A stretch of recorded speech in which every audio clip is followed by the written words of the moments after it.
So thanks for coming. I'm Steve Spencer from Liberis. I'm a solution architect, also an Azure MVP. So I've been an MVP for about 8 years. So I've been around Azure for a while, and it's quite a big topic. So it's sort of like I have to specialise in certain areas. And a couple of places I've been looking at. One is at log analytics, and we'll talk about the stuff I've been doing with machine learning after. So we'll talk about what problems we have with logging, or what I've had with logging anyway, and what I'd sort of like to see in some log framework. Talk about log analytics, and there'll be loads of demos and sort of demos of logging. Sort of doesn't sound very exciting, but there's quite a few nice little tools in there that sort of help us.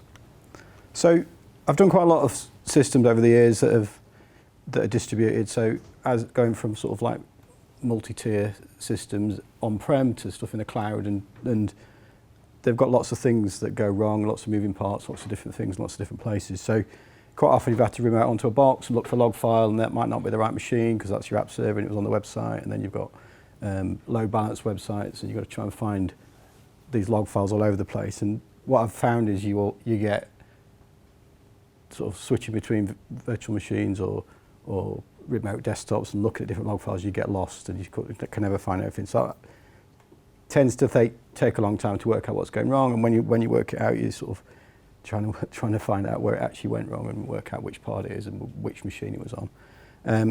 Another thing you didn't get was any sort of notifications when anything went wrong. So if something goes wrong, you've got to find out which machine it's on and try and get on there. So what would be really good is if we had a single central place where we could actually look at the logs, see what's going on, have a nice query language so we can do some filtering down and sort of targeting that specific area really quickly. And actually, if we got told when something went wrong, that'd be even better. So I don't have to keep waiting for my customers to tell me it's broke before I get on. I can actually do something about it. And then be able to add either my own logs, stuff that I already have, or sort of system data, that sort of thing. And then build dashboards with that as well, so we can actually have some stats so people can see what's going on. So in our office, when we instead of sitting there waiting for an email to pop up, we can actually see the sort of things that are happening, that sort of thing.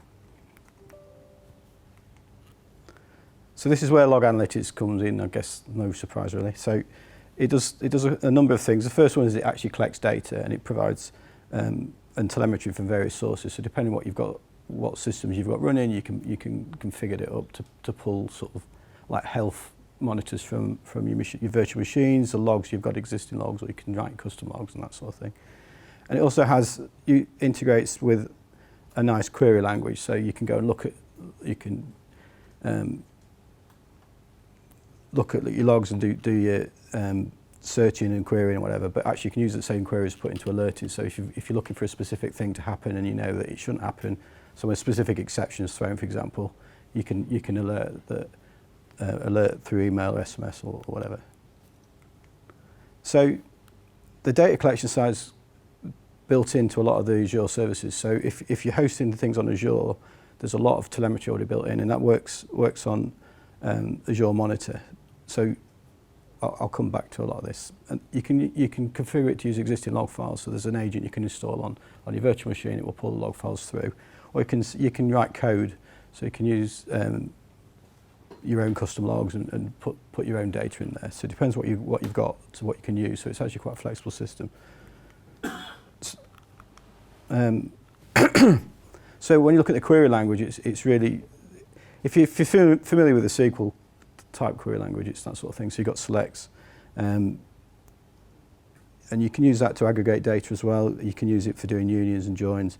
And there's also some smart analytics. So you can do auto clustering and time series creation. There's a whole load of stuff in there. I've not actually used that. I've not needed to, but the feature's there if you need it.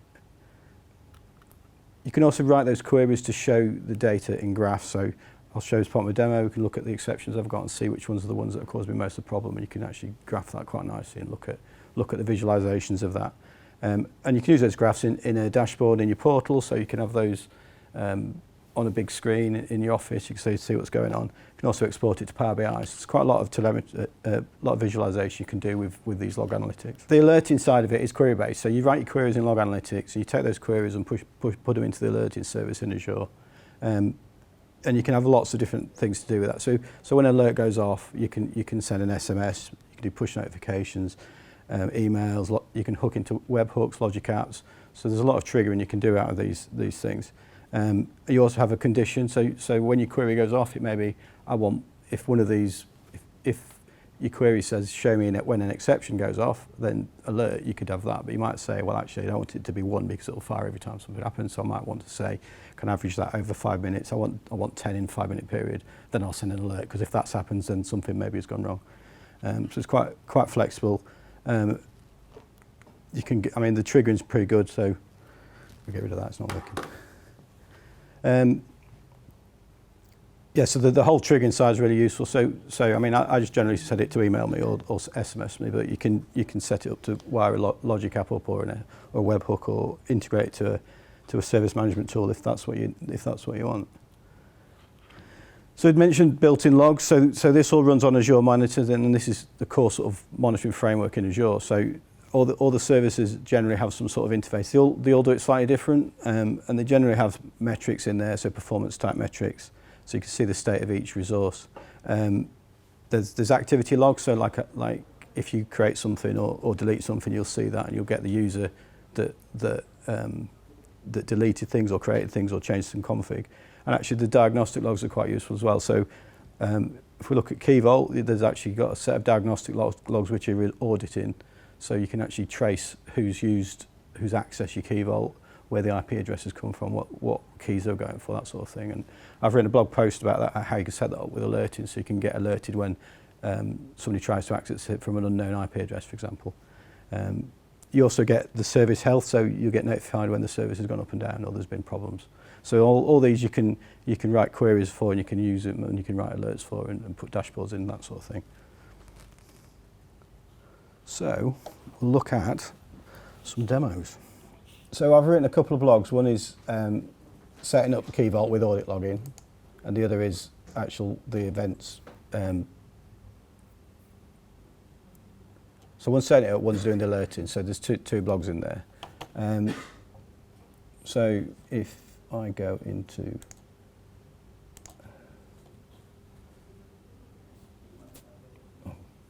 there we are.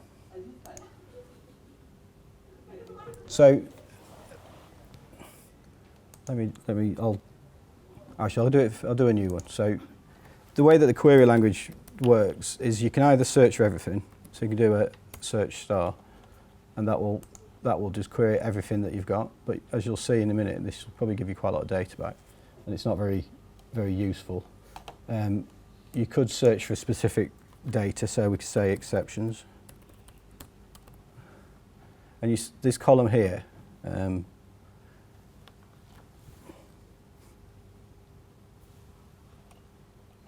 This column here shows you the table name, so we could search for that name specifically, but I've got exceptions. That doesn't look right.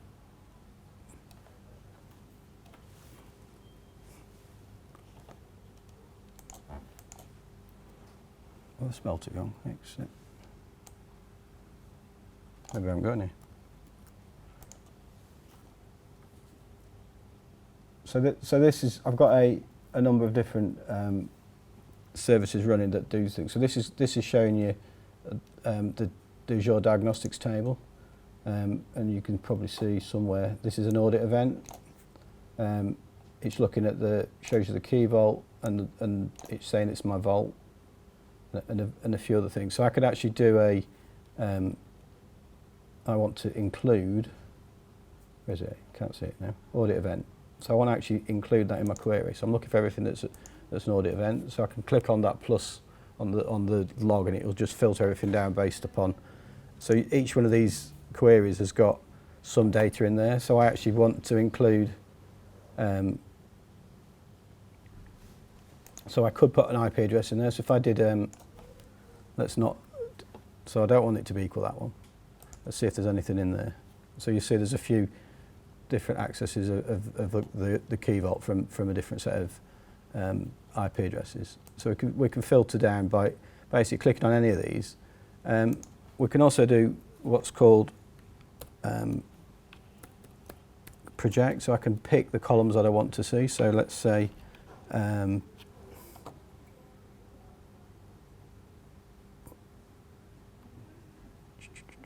operation name. So you see, it's putting the IntelliSense in as well, so we can start populating this fairly easily. So I'll also want, I think it's caller IP address. So if I run that query now, we should just get 2 columns of data in there.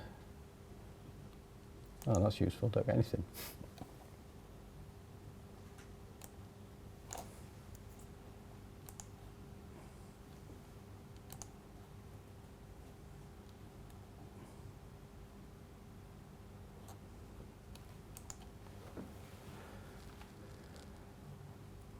Let's try that again. I want to do something slightly different. Time generated is always a useful one.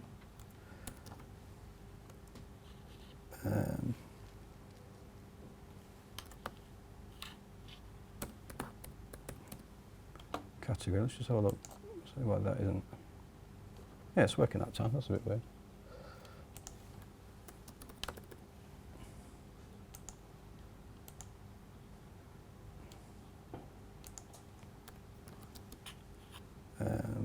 What was this?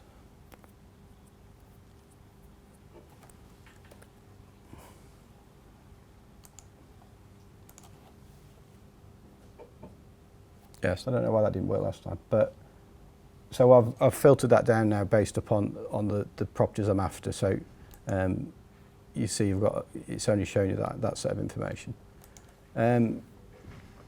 We could just do like similar to what you can do in SQL. You can just select part of that query and run it.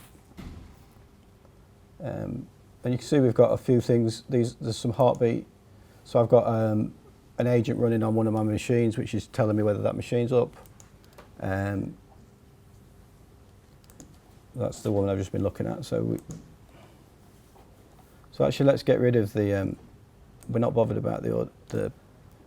So if I want to get rid of the Azure diagnostics logs, I go back in, and I can say I don't want that table. Maybe I can't.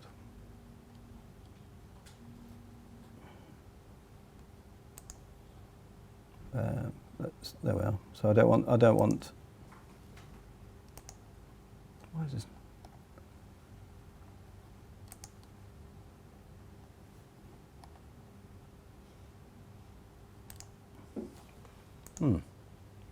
Not sure why this is not working.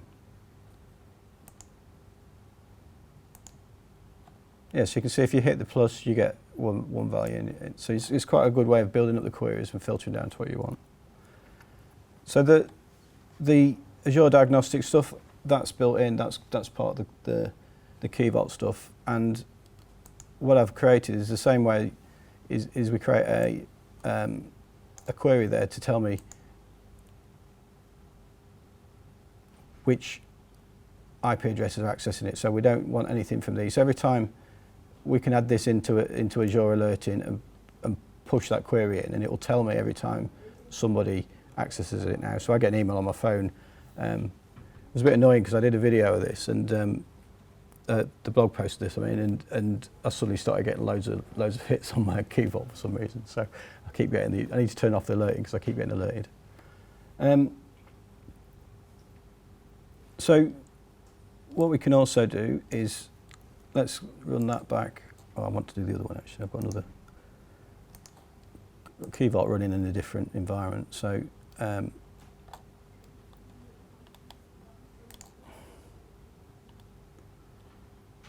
what is that? So this is on a so this one should have exceptions in. Why is I not finding any exceptions?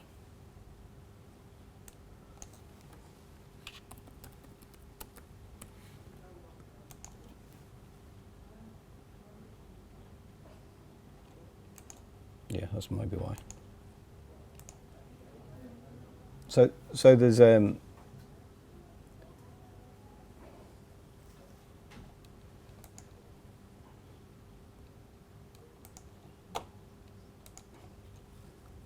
so on this system, I'm using Application Insights, and that's got log analytics built in. and you can do the same querying through that. So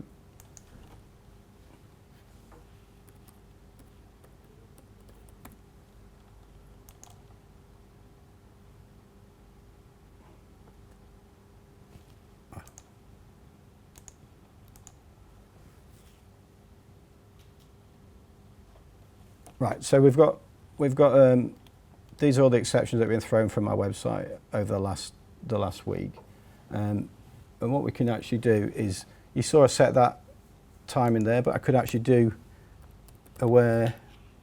Oops.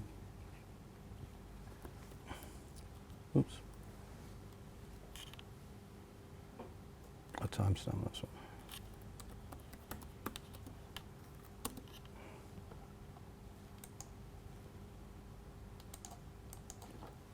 You have to start each line with a pipe symbol. So if you do you can do dates based upon a number of different things. So you can say now, but it goes quite a. So I could do so do same queries that I've just done and do 7 days, for example. So you can have the query built in. So you can do a lot of fix it in rather than have it from the UI, which is actually more use when you're doing it as taking that query and put it into alerting. So I've got the same thing there, and what we can do is do some aggregation of data here. So I actually want to do summarize. What we're looking at here, count.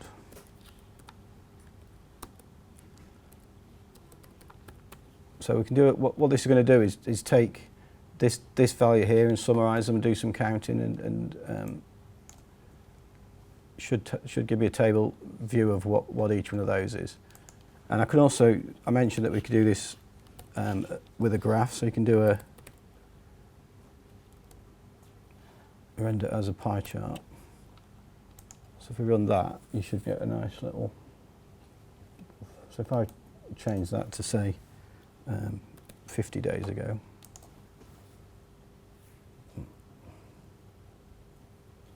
Well, we get quite a lot of HTTP request validation exceptions, and then a whole load of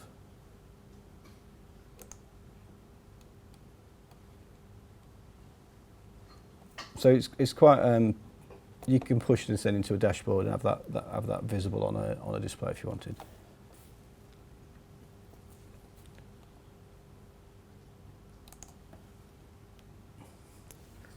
So we've got these various, you can see them down the side here, the various tables that we can access. So I can do traces. Oops, what if I could spell it? So we have our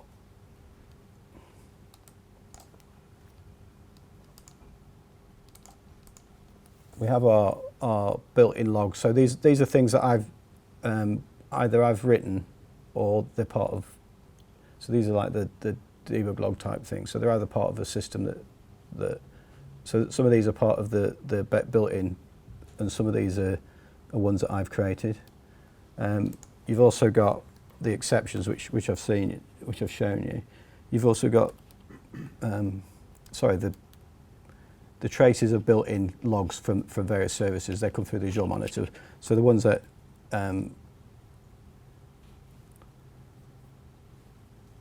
that I've added in could be custom events.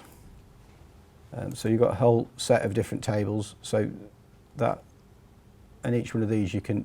So what we could do is instead of doing that search star, I could do a union if I can type. So we can say exceptions, traces, custom. Oops.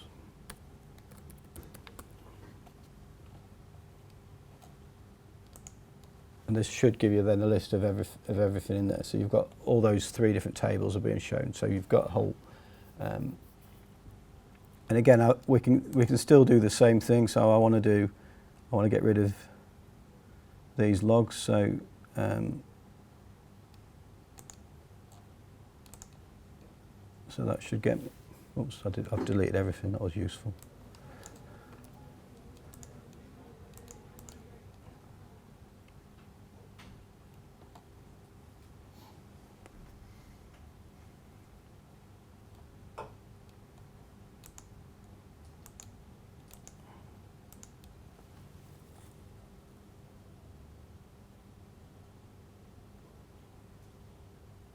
think I broke your phone, Kev.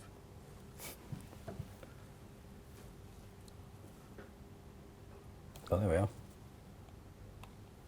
Yeah, so I want to filter out. Let's just filter out the ones that say I'm not bothered about the profile. So you can do the same as what we did with all the other logs. So instead of doing the search, you can filter it out. You can say I want these specific tables and do the querying based on that. The other thing we've got is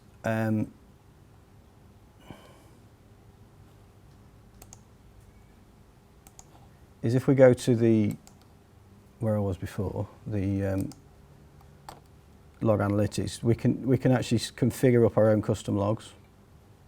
And we go to advanced settings, we should get a way of configuring this up. So we download this agent and run it, install it on your virtual machine. You'll get these keys, which when you run the installer, it will ask you for that data. But what it also allows you to do is then, once you've got that installed and configured, you can go and connect some data up. So there's a whole set of things you can do. So you can do your IIS logs, performance counters, Windows event logs. So you can wire all those up, and they'll get pushed in. The agent will just basically periodically pull that through and push them into log analytics. You can also wire in your own logs. So what I've got on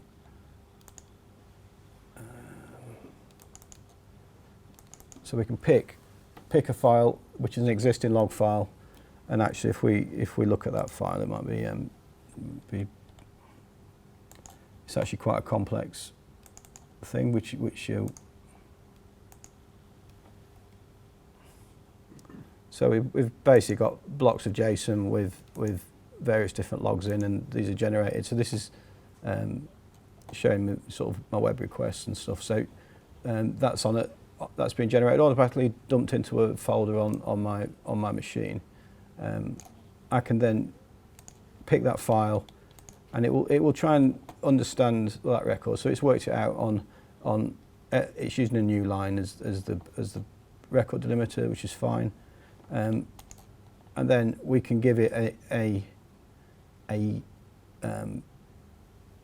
filter path. So we type the path. So we'd have, I think I was s logs slash, and then we could say star.log, for example, and it will, every time a file of that pattern matches, that appears on the server, it will dump the data back up into log analytics. So.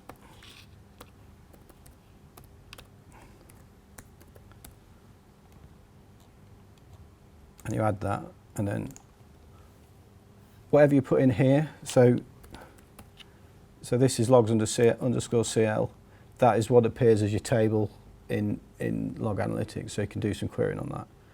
I've already set that up, so if we go back to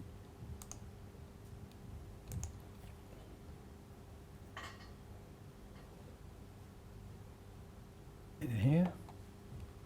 So we should have, so I'm in the wrong room.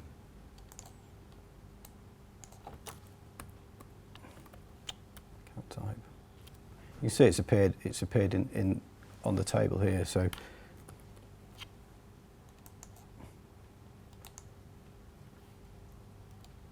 if I run that, that should give me all. That's probably not going to show me anything over the last 24 hours. Oh, it did. I must have run this in. So these are all those logs. So I've put that log file on my machine, and this is basically, it's parsed that file, that data, and you can see it's pulled the logs off of there. And we can actually do filtering and querying. So here's one I prepared earlier, which is, so what this is doing is it's taking the logs, ordering by the time generated, where it's in the last 30 days. But then I've done a bit of JSON parsing, so all I'm looking for is the contacts, anything that's got /contacts in that URL. And then I'm projecting those, so basically the time generated column and what that request looks like. So you can see that it's got the raw data request. So all the rest of the data was in that log I've filtered out. So we could go further if we wanted and actually project some of this other information if we just wanted to see that. But you can use JSON parse JSON on that structure to actually get that to work. So I mentioned application insights briefly in there. So what I've been using it for is to actually do my custom login. So it's similar to the not Datadog, whatever Kev was offering, Raygun, similar to Raygun in that respect. So you can capture a lot of that. You can install the agent on your machine, and it will do a lot of stuff out of the box for you. You can enable it. There's a lot of Azure services have it enabled. It will give you a lot of that exception handling is nothing I've done. It's just I've enabled it on my app service, and it's pulling those exceptions. Anything that's unhandled in the UI, in the website, it's pulling that through and shoving it straight into application insights. And I use it mostly to do my centralized logging. So I've got some projects I'm doing at home, and one of those is with Dynamics CRM, and it uses a whole load of workflows in the back end, and they're really hard to diagnose because you have to try and get onto the box and find it failing and look at the logs in there. But so I've actually pushed this in and using it central from Log Analytics. It's made my life so much easier, and I can actually get it alerting. So there's a couple of workflows that fail when somebody's not done something correctly, and it actually alerts me now. And I've got the guy who does it for gets these emails as well, so he gets spammed every now and then when somebody does something wrong, which is quite useful. Log Analytics. Sorry, the application insights has there's two parts to it. There's the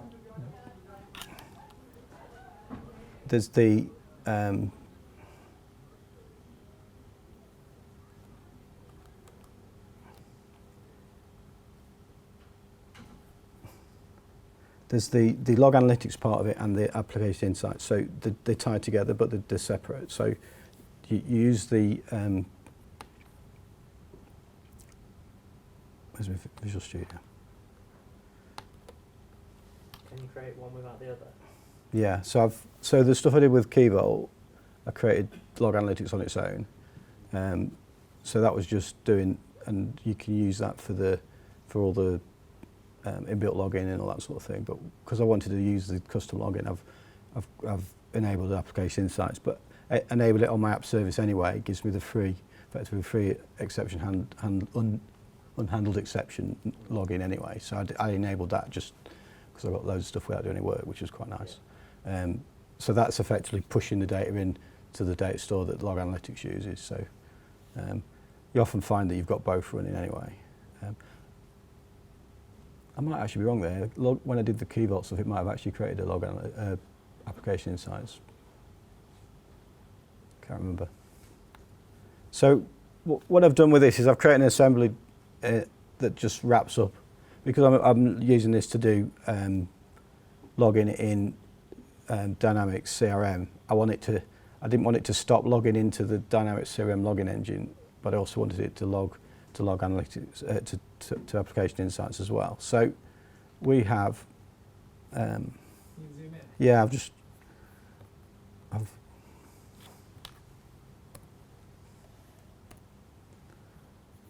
I've moved it. It was on my desktop.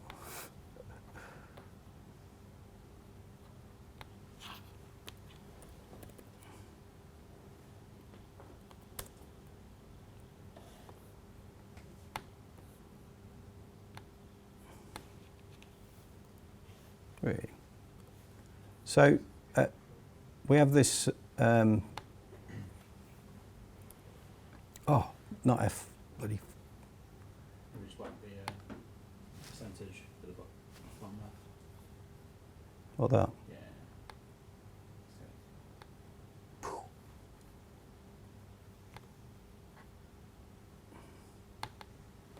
So we get this configuration key. So if we go to Application Insights, you'll get the instrumentation key in the properties there. So you basically paste that into your code.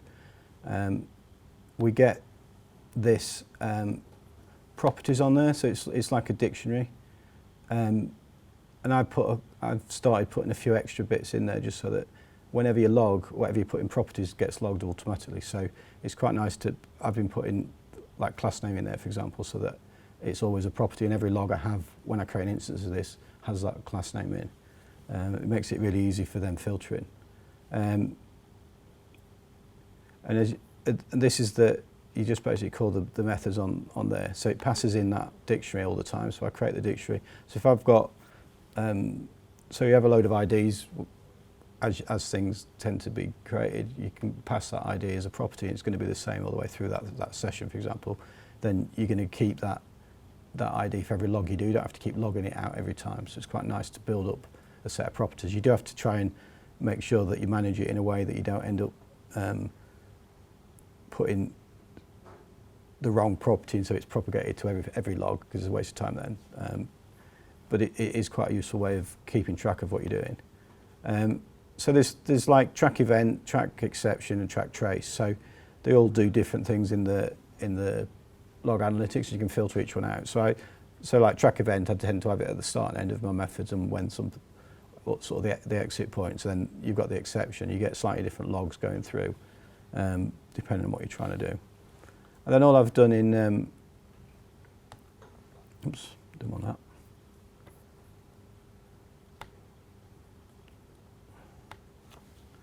I did put a mouse in for a reason. So when I use this, all I'm doing effectively is I'm setting it up to start with. I'm getting the key from config, passing it in, and then this is what I'm adding a set of properties. So because I'm using this in a workflow in Dynamics CRM, I'm passing the standard set of data through each property. So every time each of my workflows is called, they'll add their own bit in. So each log, because I only create it in here, it gets these properties get thrown away at the end. And then we have a trace event, so it started. I know the username now and where they're from, so we've added some extra tracing. So from now on, any log I do has that extra data in. So as you build up that properties, it goes through and propagates through. And then we should have somewhere. Oh, I haven't got any exceptions in this. Oh, we have a trace exception down here. So that traces the actual exception out. I'd also do an event to say it's finished. There was an error, so we can see them in the query.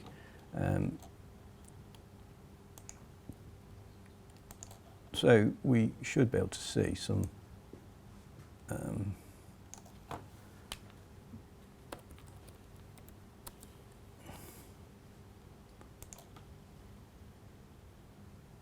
Should be able to see, not in the last 24 hours though.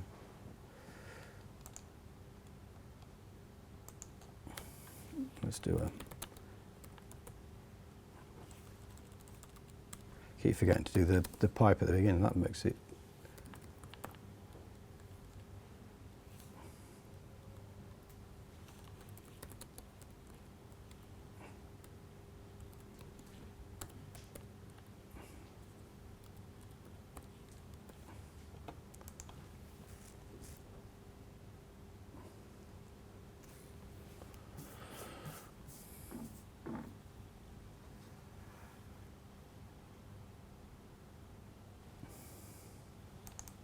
Let's try that union again, actually. So that should have.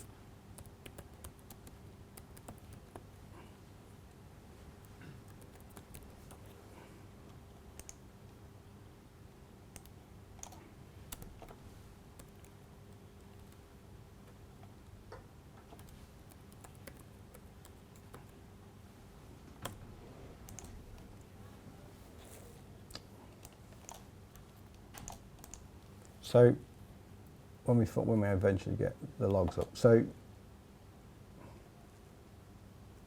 we've got these are the ones I've created. So this isn't from that login that you've seen, but we should have the custom dimensions. So these are properties that I add. So those log properties that you saw, they would appear in here, and you can filter on the same things. So I can do that, run that, and that should give me everything that is from that application name. So you remember in the when we looked in here, we had the application name was, I built that into that class already, so it automatically pushes in application name based upon what name I give my log when I start it up. So that's what appears. So that appears in this event already. So you can see it's passed that data in.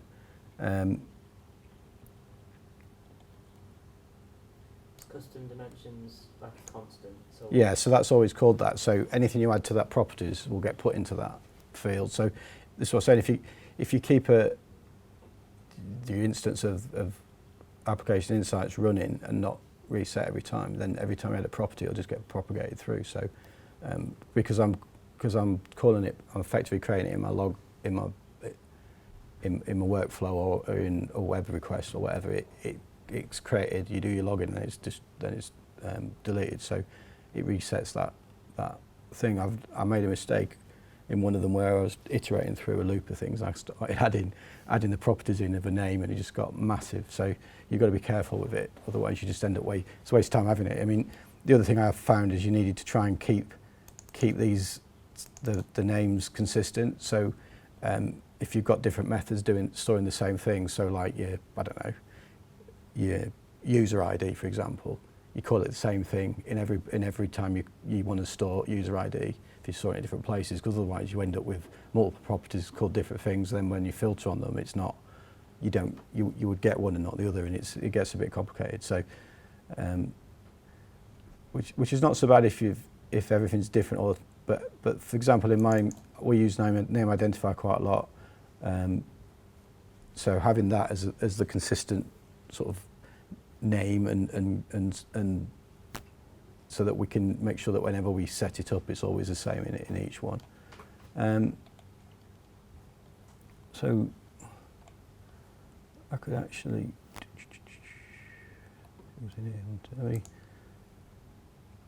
I'm not bothered about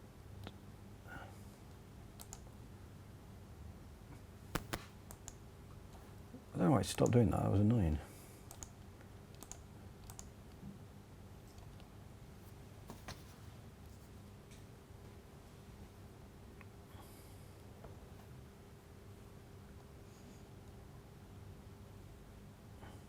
Try that again. So we should be able to do the same filtering that we did previously,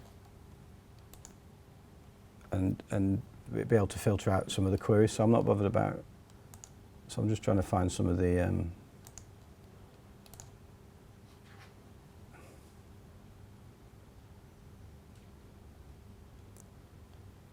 queries that I'm actually interested in.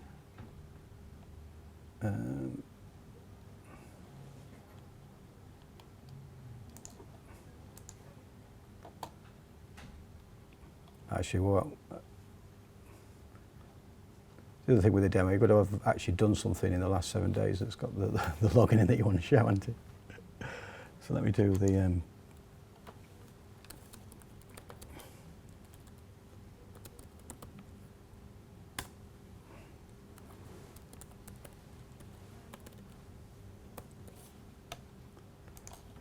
the logs also don't come through immediately either. So I think it depends actually. It's around about sort of 3 or 5 minutes, something like that. It depends on effectively whatever service is running. So the stuff, especially the on-prem stuff, it doesn't do it all the time. It'll monitor that folder, and when a file comes in, it will push the file up. So, and the same with the Azure login, it does take a few minutes to get through from actually doing the login to appearing in the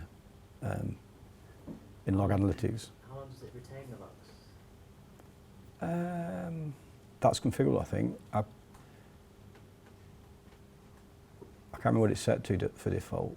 There is a retention thing. Is that delay configurable? Can you call more frequently? It seems quite limited for operational usage. I think it depends on what you're trying to do. The built-in ones, I think you get what you get. You get them when you get them. I don't know about the custom ones. They are quite quick though. They're not like immediate, but They're in 60 seconds. it depends. I think it depends. Yeah, I think when I'm waiting for them, it seems to be longer than. Yeah, I mean these have gone back to. Oh, I've made it ordered.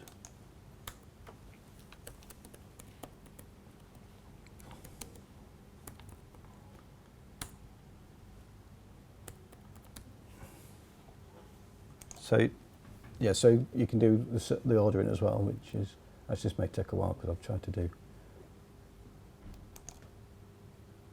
So that's gone back to beginning of August.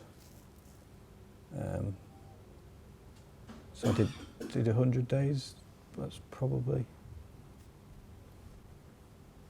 about that, isn't it? It's August, September, October, 9th. Yeah, it's close. So I don't know if I've not changed any of the config on it. Oops.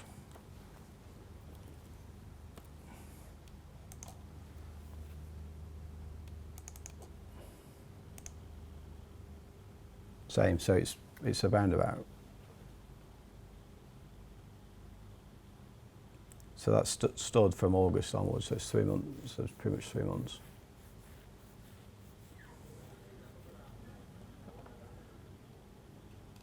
So I should have done that actually, that'd have been a lot easier than clicking through the so I think that's it for this part. So in summary, I've shown you log analytics. It's got the centralized login. You can wire in multiple data sources, so there's a load of built-in things. There's your logs and events and whatever on your virtual machines. It works on Linux as well as Windows, so you can pull that data through. You see it's got the query engine. We've used the visualization. We can set up alerting, and I can do my own. So you can pretty much use your own logs if you want to as well. So that's it. So thanks for listening.